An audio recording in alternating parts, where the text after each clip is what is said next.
नमस्कार दोस्तों, मेरा नाम है प्रवीण और आप देख रहे हैं पाविका फ्लिट से इस चैनल को एक बार फिर से। तो आज मैं लेकर आपके लिए बहुत ही important topic again from the 12th chemistry NCERT. ठीक है, तो आज का जो टॉपिक है, फिलहाल मैं चैप्टर का नाम ले लेता हूं उससे पहले, स्टार्ट करने से पहले, क्योंकि केमिकल काइनेटिक्स है और ऑलरेडी आपने देखा है कि हमने कुछ 3-4 वीडियोस इसी चैप्टर से लेके आ गए। तो आज का जो टॉपिक है जिसके बारे में आज हम बात करने वाले हैं कि किस तरह से कोई भी केमिकल रिएक्शन का रेट टेम्परेचर पे डिपेंड करता है। तो जरा मैं इसे रिपीट कर देता हूं इंग्लिश में। मैंने क्या लिखा हुआ है, that is the temperature dependence on the means of the rate of a reaction. ठीक है, तो आज हम इसी के बारे में बात करने वाले हैं, क्योंकि आपको मालूम है हम यही कोशिश करते हैं या फिर साइंटिस्ट यही कोशिश करते हैं कि कोई भी रिएक्शन जो बहुत स्लो चल रहा है उसे फास्ट कैसे किया जाए। तो कुछ फैक्टर्स हैं जैसे टेम्परेचर, जैसे कैटलिस्ट, देन प्रेशर, वो भी कॉन्सेंट्रेशन में ही आ जाता है, यानी कि कॉन्सेंट्रेशन ऑफ अ रिएक्टेंट। तो इन चीजें, जो भी मैंने चीजें अभी यानी कि मैंने नाम लिया इनका, इन चीजों पे काम कीजिए तो ऑटोमेटिकली आपका रेट ऑफ अ रिएक्शन बढ़ जाएगा, या फिर बोल सकते हैं कि रेट कांस्टेंट बढ़ जाएगा। ठीक है, क्योंकि रेट कांस्टेंट पे ही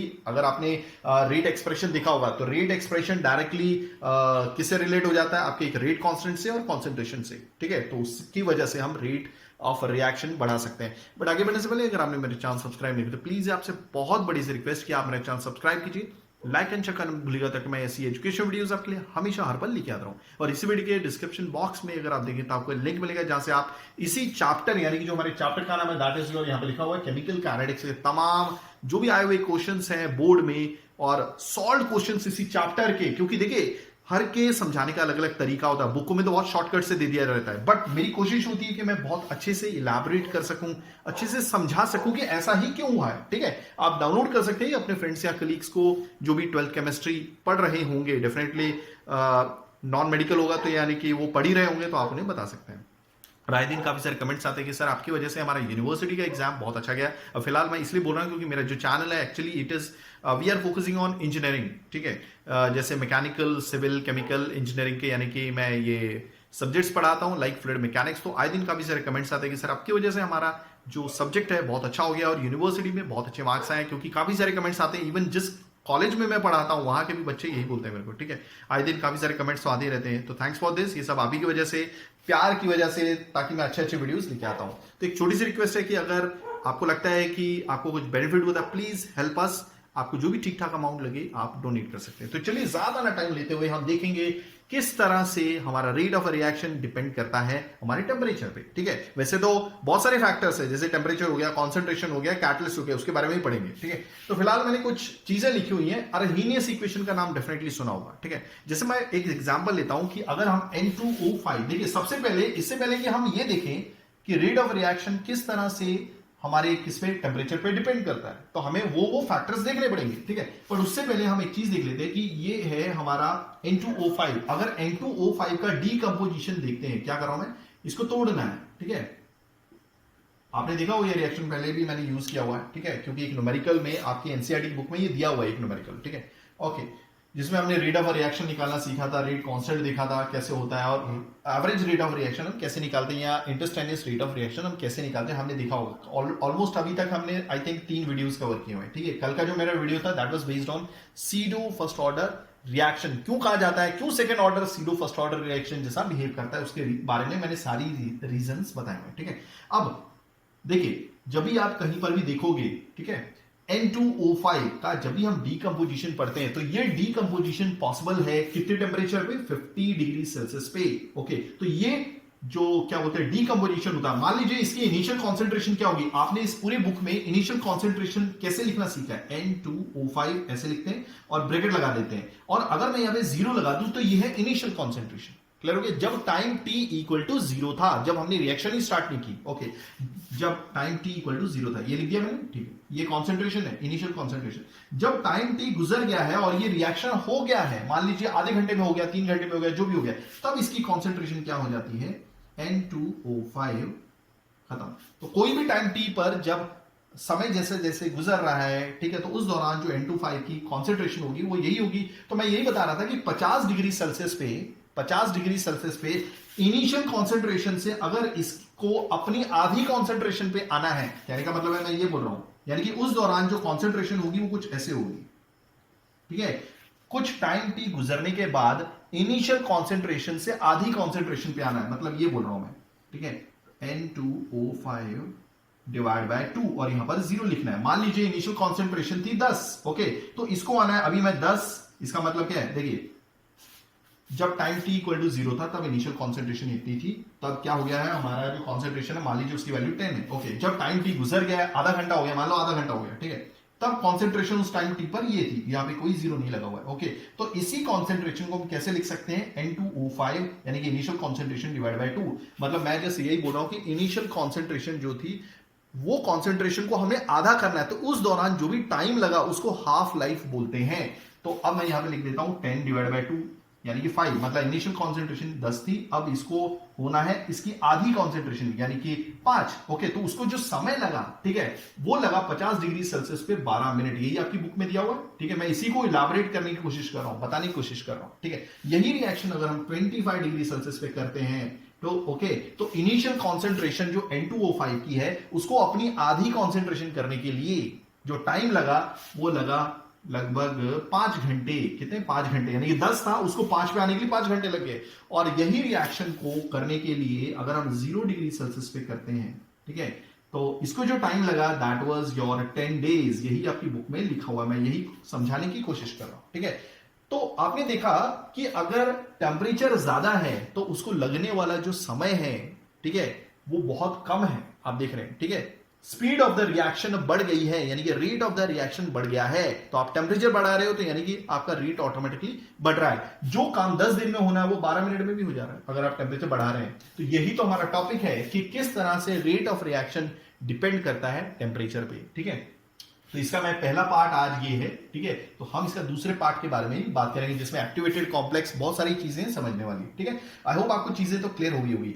तो एक्चुअली साइंटिस्ट काफी परेशान हो गए कि भाई क्या किया जाए, कैसे एक रेट ऑफ अ रिएक्शन को टेम्परेचर से एक रिलेशन लेके आ जाए, यानी कि रेट ऑफ रिएक्शन किस तरह से टेम्परेचर के साथ रिलेशन में आ जाए, तो उसको निकालने के लिए काफी सारे साइंटिस्ट आए। तो पहला जो साइंटिस्ट का नाम है वो है हमारे एक डच केमिस्ट थे, यहां पे लिखता हूं डच केमिस्ट, जिनका नाम है G.H. वैंट half, okay, वैंट half. तो ये जो आप अर्हीनियस की इक्वेशन देख रहे हैं ये उन्हीं के द्वारा दी गई थी, ठीक है, यहां पे मिटा देता हूं अभी बाकी सारी चीजें, आई होप आपको चीजें तो समझ में आ गई होंगी, ठीक है।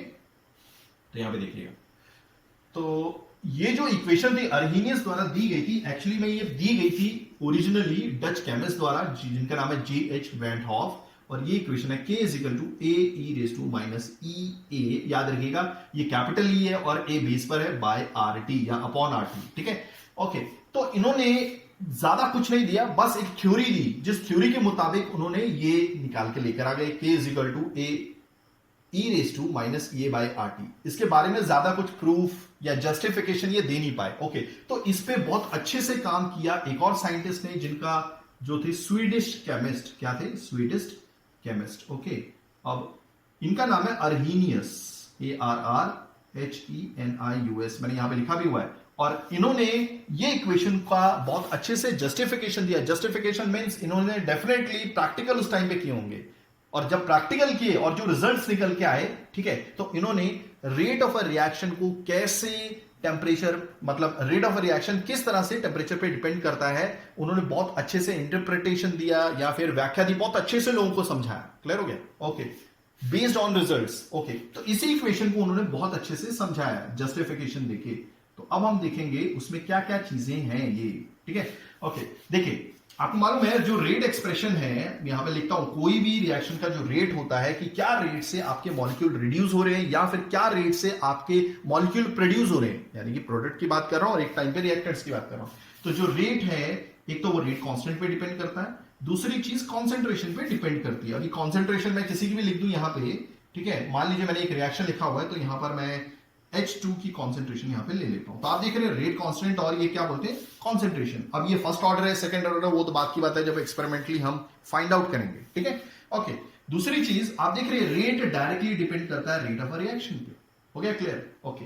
और आपका इन्होंने क्या रिलेशन क्या निकाला, देखिए रेट आपके डायरेक्टली प्रोपोर्शनल है रेट कांस्टेंट की, यानी कि रेट कांस्टेंट बढ़ेगा तो डेफिनेटली रेट ऑफ रिएक्शन तो बढ़ेगा ही बढ़ेगा, ओके। तो इन्होंने एक रिलेशन दिया जिसमें के जो है आपका रेट कांस्टेंट है, ए जो है आपका अर्हीनियस फैक्टर है या फिर बोल सकते हैं फ्रीक्वेंसी फैक्टर है या फिर प्री एक्सपोनेंशियल फैक्टर है। इसके बारे में आज आज हम ज्यादा चर्चा नहीं करेंगे, ठीक है। ज्यादा चर्चा करेंगे हमारे नेक्स्ट वाले वीडियोस पे, जहां पे ए की वैल्यू मतलब ए का क्या मीनिंग है वो भी आपको क्लियर हो जाएगा, ठीक है। दूसरी चीज याद रखिएगा, के और ए दोनों की यूनिट्स होती है वो जो सेम होती है, ओके। अब ये जो है E raise to power negative E A by R T, T जो है वो टेम्परेचर है, आर आपका यूनिवर्सल गैस कांस्टेंट है, और ई ए जो है एक्टिवेशन एनर्जी है, एक्टिवेशन एनर्जी। तो आज हम थोड़ा बहुत देखेंगे एक्टिवेशन एनर्जी क्या है, बट पार्ट 2 में हम ज्यादा डिटेल में देखेंगे एक्टिवेशन एनर्जी क्या है, ठीक है। तो देखिए इन्होंने सीधा सीधा आपको रेट बढ़ाना है तो आप रेट कांस्टेंट बढ़ाइए, बट इन्होंने क्या किया, रेट कांस्टेंट का रिलेशन आपके एक्टिवेशन एनर्जी और आपके टेम्परेचर से दे दिया है। यानी कि रेट कांस्टेंट किस तरह से टेम्परेचर पे डिपेंड करता है, जो बहुत अच्छे से बताया गया आपके अर्हीनियस द्वारा, और एक्चुअली में ये इक्वेशन दी गई थी जेएच वैन हॉफ द्वारा, बट उनके पास ज्यादा जस्टिफिकेशन नहीं होने की वजह से वो ज्यादा इस पे कुछ काम नहीं कर पाए। उसके बाद अर्हीनियस आए जिन्होंने बहुत अच्छे से जस्टिफाई किया रिएक्शंस करके, ठीक है। तो आई होप आपको इतना तो आपको समझ में आ गया होगा। अब हम आगे चलते हैं, क्लियर हो गया। हाँ, दूसरी चीज, ये टेम्परेचर है, ये यूनिवर्सल गैस कांस्टेंट है, ये एक्टिवेशन एनर्जी है जिसकी यूनिट जो होती है वो जूल्स पर मोल होगी। यानी कि एक मोल प्रोडक्ट को बनाने के लिए कितने जूल की एनर्जी चाहिए होती है। ये एक्टिवेशन एनर्जी वो एनर्जी है जो कुछ ही मॉलिक्यूल्स के पास होती है। यानी कि मान लीजिए अगर 10 मॉलिक्यूल मतलब रिएक्टेंट के पार्टिसिपेट कर रहे हैं, तो मान लीजिए ये जो एनर्जी है, ये जो ई एक्टिवेशन एनर्जी है, ये वो एनर्जी है जो मॉलिक्यूल्स के पास होनी चाहिए, बट सभी मॉलिक्यूल्स के पास नहीं होगी। कुछ परसेंटेज होता है मॉलिक्यूल्स का जिनके पास ये एनर्जी होगी, ठीक है। मान लीजिए टोटल नंबर ऑफ मॉलिक्यूल्स जो पार्टिसिपेट कर रहे हैं रिएक्शन में वो 10 है, बट 2 ही मॉलिक्यूल के पास वो एक्टिवेशन एनर्जी है। जिनके पास ये एक्टिवेशन एनर्जी होगी वही इंटरमीडिएट कॉम्प्लेक्स को फॉर्म करने में कामयाब हो पाएंगे, क्लियर हो गया। और तभी अगर इंटरमीडिएट कॉम्प्लेक्स बना तो ही प्रोडक्ट होगा। जैसे एग्जांपल के तौर पे, जैसे एक्टिवेशन एनर्जी क्या होती है वो भी देख लेते हैं, ठीक है। बट ज्यादा मैं इलैबोरेट करूंगा हमारे नेक्स्ट वीडियो पे, क्योंकि ये पार्ट 1 है। हमें यहां पर आज क्या बोलते हैं, एक रिएक्शन को अलग अलग टेम्परेचर पे करना है, और हर एक टेम्परेचर के हिसाब से रेट कांस्टेंट अलग होता है, ठीक है। वो हमें देखना है, उसका ग्राफ देखना है, और उसी की इक्वेशन देखनी है आज, ठीक है। ओके, मान लीजिए सबसे पहले एक्टिवेशन एनर्जी देख लेते हैं कि एक रिएक्शन है, हाइड्रोजन गैस मॉलिक्यूल, आयोडीन जो गैस है, ठीक है, I2, वो बना रहा है आपका हाइड्रोजन आयोडाइड। 1 मोल हाइड्रोजन गैस 1 मोल आयोडीन गैस दे रहा है 2 मोल हाइड्रोजन आयोडाइड। अब देखिए क्या होता है कि HI हाइड्रोजन के मॉलिक्यूल, इसी रिएक्शन को मैंने बहुत अच्छे से यहां पर बताया है, ठीक है। हाइड्रोजन के मॉलिक्यूल है, आयोडीन के मॉलिक्यूल है, ठीक है। आपस में दोनों रिएक्ट हो रहे हैं, ये दोनों रिएक्टिंग स्पीसीज हैं, यानी कि क्या बोलते हैं, ये रिएक्ट हो रहा है और ये रिएक्ट हो रहा है, क्लियर हो गया, ओके। बट जो भी मॉलिक्यूल्स हैं हाइड्रोजन के और आपके आयोडीन के, इन सभी मॉलिक्यूल्स के पास जो एनर्जी होगी वो बराबर एनर्जी नहीं होने वाली है। कुछ ही मॉलिक्यूल्स होंगे जो आपस में रिएक्ट हो रहे होंगे हाइड्रोजन और आयोडीन के, ठीक है, जिनके पास एनर्जी होगी एक्टिवेशन एनर्जी के बराबर या फिर उससे ज्यादा। अगर उनके पास वो एनर्जी होती है तो ही वो एक स्टेट बना पाएंगे, इसको बोलते हैं इंटरमीडिएट स्टेज, जिसकी मैं बात कर रहा था, ठीक है। आप देखिए एक टेम्परेरी बॉन्ड्स बन गए हैं, ठीक है। जो भी रिएक्टिंग स्पीसीज है, यानी कि जो भी रिएक्टिंग मॉलिक्यूल्स हैं, यानी कि जो भी रिएक्टेंट्स हैं, रिएक्टेंट के मॉलिक्यूल्स के बीच में एक टेम्परेरी बॉन्ड बन गया है, जिसको मैंने रिप्रेजेंट किया डॉट डॉट डॉट से, ठीक है। H हाइड्रोजन के मॉलिक्यूल जो है वो टेम्परेरी तौर पे आयोडीन के मॉलिक्यूल से कनेक्ट हो गए, क्लियर हो गया, ओके। तो मैं यही बोल रहा था कि कुछ परसेंटेज ऑफ मॉलिक्यूल होते हैं जिनके पास ये एक्टिवेशन एनर्जी होती है, या फिर इस एक्टिवेशन एनर्जी के बराबर की एनर्जी होनी चाहिए या फिर उससे ज्यादा की होनी चाहिए, क्लियर हो गया। सभी मॉलिक्यूल्स के पास ये एनर्जी नहीं होती, तो इस रिएक्टेंट को इस इंटरमीडिएट स्टेज से गुजरना पड़ता है, और ये तभी पॉसिबल है जब उनके पास ये एक्टिवेशन एनर्जी होगी। फिर इनका ये जो इंटरमीडिएट स्टेज है इसको एक्टिवेटेड कॉम्प्लेक्स भी बोलते हैं। एक अनस्टेबल स्टेट होती है, ठीक है, जिनको अचीव करना होता है, ठीक है। अगर ये एक बार अचीव हो गई तब उसके बाद ही ये प्रोडक्ट बनेगा। तो आप देखिए 2 मॉलिक्यूल आपके हाइड्रोजन आयोडाइड के बन गए हैं। तो आई होप आपको चीजें समझ में आ गई हैं, ठीक है। अब बात करेंगे, ठीक है, एक चीज और यहां पे बता देता हूं। ये जो आप टर्म देख रहे हो ना, ये e raise to small e raise to negative E A by R T, ये जो टर्म आपको दिख रही है ये इंडिकेट करती है कि क्या बोलते हैं, अगर आपके पास 10 मॉलिक्यूल है, मान लीजिए 10 मॉलिक्यूल है, किसके, इसके, ठीक है, तो 2 ही के पास वो एनर्जी होगी। कौन सी एनर्जी, एक्टिवेशन एनर्जी, तो दो ही के पास, यानी कि कुछ परसेंटेज ऑफ मॉलिक्यूल के पास ही वो सर्टेन अमाउंट ऑफ एनर्जी होगी जिसका यूज करके वो एक्टिवेटेड कॉम्प्लेक्स या एक अनस्टेबल स्टेट को बना पाएंगे। आई होप आपको चीजें समझ में आ गई होंगी। तो ये रेशियो वो इंडिकेट करता है। क्लियर हो गया? तभी ये प्रोडक्ट बन पाएगा। आई होप आपको चीजें समझ में आ गई होंगी। तो सबसे पहले हम एक काम करेंगे, अब फिलहाल मैं इसको मिटा देता हूं, ठीक है। अब हम थोड़ा सा इलैबोरेट करेंगे और अच्छे से। ओहो, सॉरी, ओके।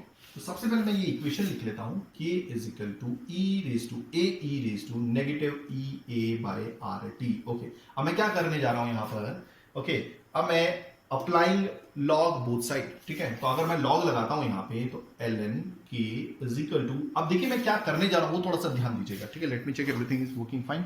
या L N K is equal to L N A E raise to minus E A by R T. हो गया क्लियर? दिस इज अपॉन है, ये अपॉन है, ठीक है। ओके, अब मैं क्या कर रहा हूं यहां पे, थोड़ा सा देखिएगा। L N K is equal to, देखिए अगर मेरे को एक्टिवेशन एनर्जी कोई भी क्या बोलते हैं रिएक्शन की चाहिए, ठीक है, मैं क्या करूंगा, एक्टिवेशन एनर्जी पता करने के लिए मैं क्या करूंगा, एक पर्टिकुलर रिएक्शन को अलग अलग टेम्परेचर पे करके देखूंगा। उस अलग अलग टेम्परेचर पे करने के बाद मुझे अलग अलग रेट कांस्टेंट मिलेगा, और उसकी मदद से मैं क्या करूंगा, एक ग्राफ प्लॉट करूंगा और मुझे डायरेक्टली एक्टिवेशन एनर्जी मिल जाएगी। या फिर एक दूसरा भी तरीका है जो इजी तरीका है, ठीक है। या आप ग्राफ प्लॉट करके पता कर लीजिए एक्टिवेशन एनर्जी। ये एक्टिवेशन एनर्जी क्या है? ये एनर्जी वो एनर्जी है जो चाहिए एक्टिवेटेड कॉम्प्लेक्स को फॉर्म करने के लिए, यानी कि इतनी एनर्जी तो आपको प्रोवाइड करानी ही पड़ेगी, या इतनी एनर्जी हमें नहीं प्रोवाइड करनी पड़ेगी, एक्चुअली में इतनी एनर्जी होनी चाहिए आपके रिएक्टेंट के मॉलिक्यूल्स के पास। और ऐसा नहीं है कि सारे मॉलिक्यूल्स के पास ये एक्टिवेशन एनर्जी होगी, ठीक है। मान लीजिए 10 है तो कुछ ही परसेंटेज ऑफ मॉलिक्यूल्स हैं जिनके पास ये एक्टिवेशन एनर्जी होगी ताकि प्रोडक्ट बन जाए, और हर एक रिएक्टेंट मॉलिक्यूल्स को इस इंटरमीडिएट स्टेज से गुजरना ही पड़ता है। आई होप आपको चीजें समझ में आ गई होंगी, ठीक है। तो सबसे पहले हम ये देखें ग्राफ की मदद से कैसे एक्टिवेशन एनर्जी को फाइंड आउट किया जा सकता है। ओके, तो मैंने यहां पर अप्लाई कर दिया है, ओके, एल एन ए, ये आपने रूल देखा ही होगा, ठीक है। L N A plus L N E raise to negative E A by R T. Clear हो गया? ओके, अब मैं क्या करता हूं यहाँ पे, L N K is equal to L N A. Okay, मैं इसको यहां पर लेकर आ जाता हूं, तो ये टर्म यहां पर आ जाएगी, प्लस माइनस यहाँ पे देखिए मैं ऐसे लिखता हूं, ठीक है, ताकि आपको कोई कंफ्यूजन ना हो समझने में। R T, okay, L N E, और एल एन ई क्या होता है, 1 होता है, तो यहाँ पे मैं लिखता नहीं हूँ, आप समझ जाइए। Okay, so finally I write L N K is equal to, फिलहाल मैं ये नीचे वाली टर्म को मिटा देता हूँ क्योंकि इसका तो कोई यूज है नहीं अभी।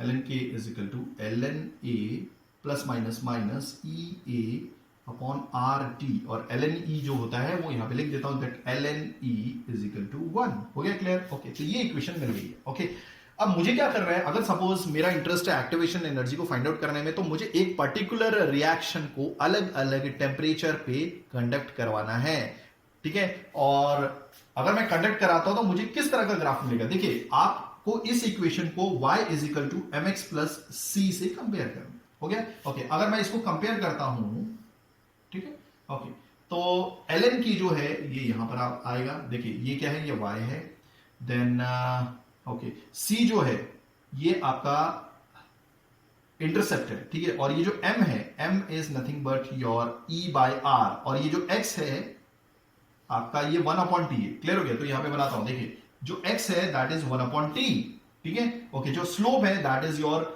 Negative E A by R, और याद रखिएगा अगर नेगेटिव साइन है तो ये जो ग्राफ होगा ऐसे ही आ रहा होगा, यानी कि एक काम करता हूं अलग कलर से बताता हूं ताकि आपको भी बहुत अच्छे से समझ में आ जाए। कुछ इस तरह का ग्राफ देखने को मिलेगा, ओके, जिसकी स्लोप जो होगी that will be slope is equal to, यानी कि m जिसको बोलते हैं that will be negative E A by R. Clear हो गया? मतलब आपको क्या करना है, सिंपली अलग अलग टेम्परेचर में एक पर्टिकुलर रिएक्शन को कंडक्ट कराना है, आपको अलग अलग रेट कांस्टेंट मिलेंगे, आप ग्राफ प्लॉट कीजिए, आपको स्लोप मिल जाएगी, और ये जो है ये वाला जो पॉइंट है, टॉप का पॉइंट है, यही हमारा इंटरसेप्ट है, ठीक है। तो this is your L N A, ये वाला जो पॉइंट है ये वाला, तो ये this is L N A. Clear हो गया? ओके, और याद रखिएगा के और ए की यूनिट्स सेम ही होती है। हो गया क्लियर? तो ये एक तरीका था। अब एक दूसरा भी तरीका है, तो मैं एक काम करता हूं, मान लीजिए अब आपको ग्राफ से एक्टिवेशन एनर्जी नहीं निकालनी है, तो आपको क्या करना है, एक पर्टिकुलर टेम्परेचर पे वो रिएक्शन करवाइए। तो अगर मुझे अगर ये ही रिएक्शन कंडक्ट करवाना है तो फिलहाल यहीं तक रुक जाइए, ठीक है। ये तो मैंने जस्ट कंपैरिजन के लिए बोला था, अगर आप ग्राफ से निकालना चाहते हैं एक्टिवेशन एनर्जी तो हाँ, अब मैं इसको मिटा देता हूँ। आई होप आपको चीजें समझ में आ गई होंगी बहुत अच्छे से। तो फिलहाल यहाँ पे रख दीजिए। ये इक्वेशन का मैं कैसे यूज करता हूँ ये देखिएगा, ठीक है। मान लीजिए एक टेम्परेचर T1 पे, मैं इसी इक्वेशन को लिखता हूँ ln K1। अब 1 इसलिए लिख रहा हूं क्योंकि एक पर्टिकुलर टेम्परेचर में मैं रिएक्शन को करवा रहा हूं। तो अगर मैं पर्टिकुलर टेम्परेचर पे कर रहा तो रेट कांस्टेंट भी कुछ पर्टिकुलर ही निकल के आएगा। Okay, is equal to ln A, ये कांस्टेंट होता है, ठीक है, माइनस एक्टिवेशन एनर्जी सेम ही रहेगी, वो चेंज नहीं होगी। ऐसा नहीं है कि आप अलग अलग टेम्परेचर पे करा रहे हो तो एक्टिवेशन एनर्जी चेंज हो जाएगी, ऐसा नहीं होता।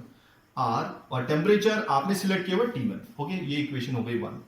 ये जनरल इक्वेशन है। ओके, अब इसको मिटा ही देता हूं, नहीं इसको रहने देता हूं थोड़ी देर के लिए। ओके, मान लीजिए अभी हम उसी रिएक्शन को किसी दूसरे टेम्परेचर पे करवाते हैं तो उसके हिसाब से रेट कांस्टेंट K2 आ जाएगा इक्वल टू ln A। ये तो कांस्टेंट है, नेगेटिव एक्टिवेशन एनर्जी R भी कांस्टेंट है, और ये हो गया T2। ये पर्टिकुलर दूसरे टेम्परेचर पे करवा रहे हो। ओके, अब मैं क्या करूंगा, फिलहाल इसको मिटा देता हूं क्योंकि ये तो जनरल इक्वेशन थी, इसका तो कुछ यूज नहीं है। अब मैं क्या करता हूं, इस इक्वेशन 2 में से इक्वेशन 1 को माइनस कर देता हूं। सो देयरफॉर ln K2, इक्वेशन 2 में से इक्वेशन 1 को माइनस कर देता हूं। ln K2 minus ln K1 is equal to ln A minus EA by R T2, ठीक है। ओके, माइनस ये पूरी की पूरी equation ln A minus EA by R T1।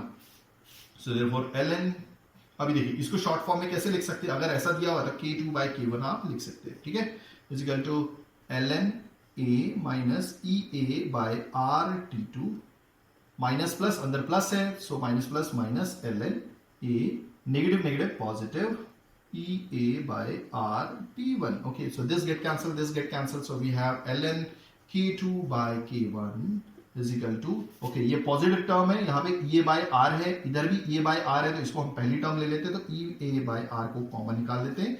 So 1 upon T1 minus 1 upon T2.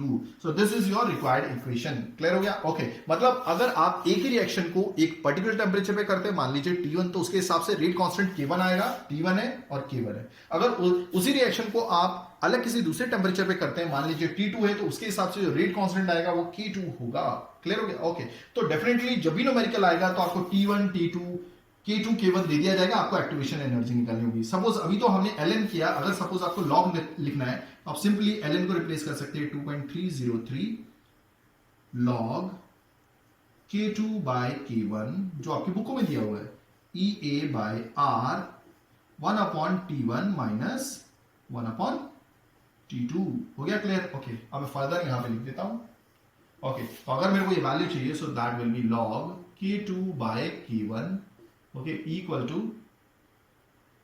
EA by R, तो ये जो 2.303 ये भी नीचे ही जाएगा, 2.303। ओके, और बाकी क्या है, 1 upon T1 minus 1 upon T2। सो ऐसे भी लिख सकते हैं आप, यहाँ पे एलसीएम निकाल लीजिए, और थोड़ा सा अगर आपको अच्छे से करना है तो K2 बाय K1 जो आपकी बुकों में दिया हुआ है, that is your equal to EA by 2.303 R।